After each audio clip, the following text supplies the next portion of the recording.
یہ بات یہ ہے کہ سب سے زیادہ پریشان کن بات پاکستان کے معاشی حالات کے بارے میں تجارتی خسارہ آسمان تک پہنچ چکا ہے. آپ یہ دیکھیے کہ تقریباً 11.6 ارب ڈالر آپ کے پہلے کچھ مہینوں میں ہو چکا ہے جنوری تک.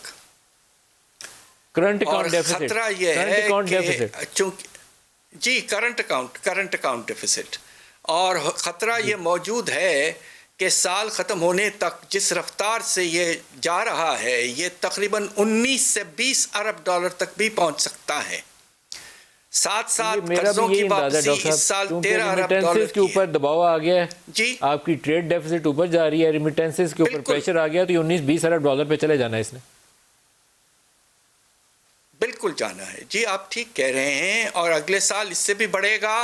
اس کی وجہ یہ ہے کہ آپ کے قرضوں کی واپسی اگلے سال 17 ارب ڈالر کے قریب ہے، 13 سے بڑھ کر 17. یہ آئیں گے کہاں سے ڈالر؟ تو جو آپ کی بیلنس آف پیمنٹس ہیں، توازن ادائیگی کے حالات حد سے زیادہ پریشان کن ہیں.